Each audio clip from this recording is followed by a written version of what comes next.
I'm Amy Schinneberger with Interdisciplinary Humanities and Communications at CISA.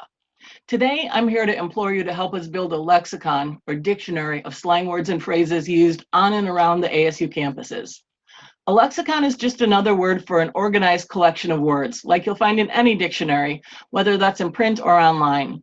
You might have also studied collections of vocabulary or spelling words, and those are lexicons too. We all also have a lexicon stored in our minds. Most of us have a pretty good idea of what slang is, but let's define it just to make sure we're all starting on the same page. Most simply, slang is language that's informal. Because of that, we generally are more likely to use it in speaking or in informal writing than in more formal contexts. But most of us do use some slang sometimes. We also associate slang with young people, tweens, high school students, and college students, and they are the most common users of slang and the group who uses slang most intensely. Older people tend to use older slang and words or phrases that may be considered less slangy.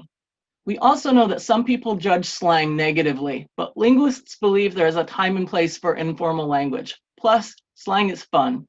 One of the primary functions of slang is that it demonstrates and reinforces group identity.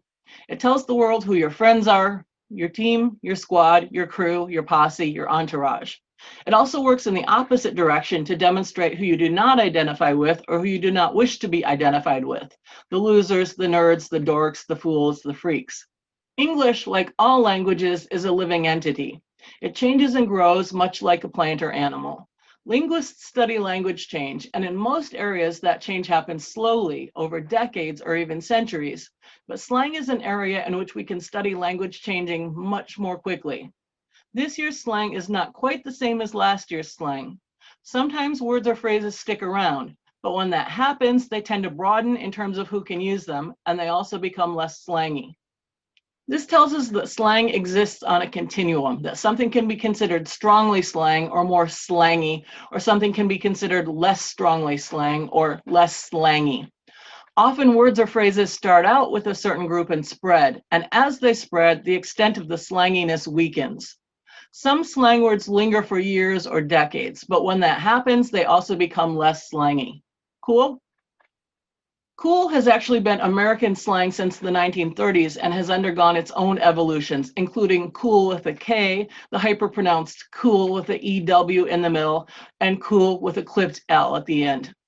That it has evolved so much tells us it represents an important concept for slang, social belonging or approval.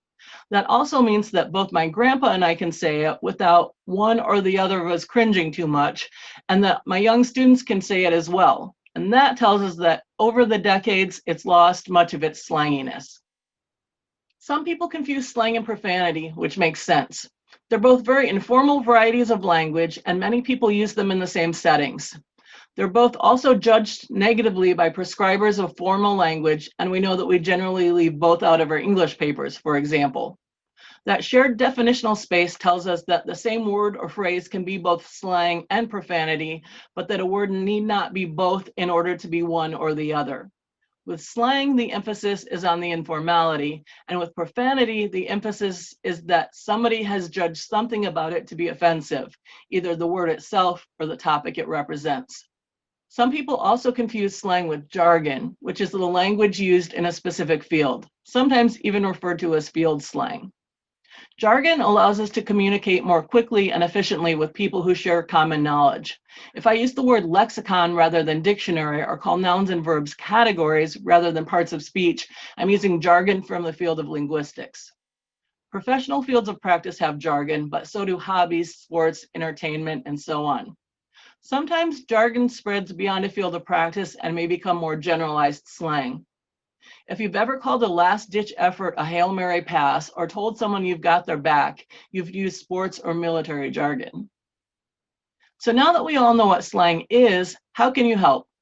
We have an easy-peasy Google Doc you can fill out to add a word or phrase to our slang lexicon in 4 simple steps. 1, what is your word or phrase? 2, what category or part of speech is it? 3, give us a definition. And 4, give us a sample usage, ideally the one where you actually heard or read it used. We also have a tutorial for anyone struggling with identifying the part of speech because we know they can be slippery. Words can do different things in different situations. So, for example, words like rain or walk can be both nouns or verbs. Some words can be both adjectives and adverbs, which is why good and well are so tricksy for so many of us. Some of my students recently mentioned the slang phrase "ite," which is a clipping or shortening of all right.